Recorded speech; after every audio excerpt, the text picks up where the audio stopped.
Sports authority of India അണ്ടർ-13 Khelo India Asmita football ലീഗിന് നായരമ്പലം പഞ്ചായത്ത് ഗ്രൌണ്ടിൽ തുടക്കമായി. ജില്ലാ പഞ്ചായത്ത് ക്ഷേമകാര്യ standing committee chairman KG. Dono മാഷ് കിക്ക് ഓഫ് ചെയ്തു. നമ്മുടെ കരയുടെ അഭിമാനമായ ഒരു ഗ്രൗണ്ട് കൂടിയാണ് നായരമ്പലം പഞ്ചായത്തിന്റെ ഇത്. ഇവിടെയും ചില കൂടുതൽ കാര്യങ്ങളൊക്കെ ഇവിടെ ചെയ്യാനുണ്ട്.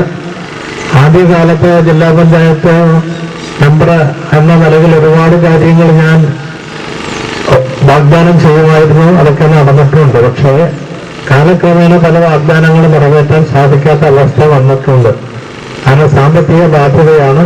സാമ്പത്തികമായി ഗവൺമെന്റിനും അതുകൊണ്ടിട്ട് തന്നെ താഴെത്തട്ടിലുള്ള റീറ്റെയിൽ സിസ്റ്റത്തിനും സാമ്പത്തിക ബാധ്യതകളൊന്നും ഓഫർ ചെയ്യാൻ പറ്റുന്നില്ല.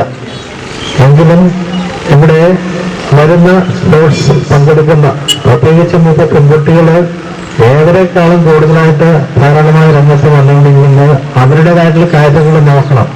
ഇങ്ങനെ വന്നപ്പോഴാണ് ഇവിടെ ഒരു പരിപാടിക്ക് വന്നു കഴിഞ്ഞപ്പോൾ ഇവിടെ അവര് ഡ്രസ്സ് ചേഞ്ച് ചെയ്യുന്നതിനും അതേ ആളുകൾ തന്നെ മറ്റു കാര്യങ്ങൾ ടോയ്ലറ്റ് സൗകര്യങ്ങളൊന്നും ഇല്ലാത്തത് കൊണ്ടിട്ട് ഞാൻ ഈ കഴിഞ്ഞ പ്രോജക്റ്റിൽ അത് വിഭാവനം ചെയ്തിട്ടുണ്ട്.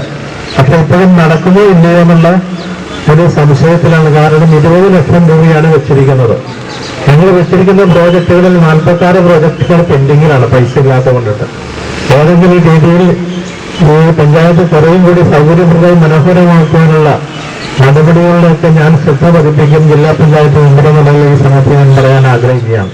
കെ.ജെ. ഫ്രാൻസിസ് അധ്യക്ഷത വഹിച്ചു. കെ.എഫ്.ഐയുടെ മേൽനോട്ടത്തിൽ നടക്കുന്ന ലീഗിന്റെ ഉദ്ഘാടന ചടങ്ങിൽ നായരമ്പലം സർവീസ് സഹകരണ bank president KB. Joshi, Kerala football association secretary in charge Shaji Kurian, PG. Surendran, Muhammad Hafeez തുടങ്ങിയവർ പ്രസംഗിച്ചു. ലീഗ് അടിസ്ഥാനത്തിൽ നടക്കുന്ന മത്സരങ്ങളിൽ കൂടുതൽ പോയിന്റ് നേടുന്ന ടീമുകൾ ജേതാക്കളാവുകയും ദേശീയ മത്സരത്തിന് യോഗ്യത നേടുകയും ചെയ്യും. വിജയികൾക്ക് മെഡലുകളും സർട്ടിഫിക്കറ്റും ക്യാഷ് അവാർഡും ലഭിക്കും. 10 ദിവസങ്ങളിലായി 30 മത്സരങ്ങളാണ് ഓരോ വിഭാഗത്തിലും ഉണ്ടാവുക. അണ്ടർ-13 unique arts and sports club Malappuram, ISV football academy Thrissur, Alagappa FC Thrissur, talent FA Palakkad, DC sports academy Ernakulam ടീമുകളും under fifteen lords FA Ernakulam, dreams FC Kochi, shooters Kochi, Nilambur united FC, NFA Muyipoth, Vadakara എന്നീ ടീമുകളോടൊപ്പം ഇരുവിഭാഗത്തിലും 7 ആരോസും മാറ്റുരയ്ക്കും. അണ്ടർ-15 വിഭാഗം മത്സരങ്ങൾ ജനുവരി 25 ഇളങ്കുന്നപ്പുഴ സ്കൂൾ ഗ്രൗണ്ടിൽ KN ഉണ്ണികൃഷ്ണൻ MLA ഉദ്ഘാടനം ചെയ്യും.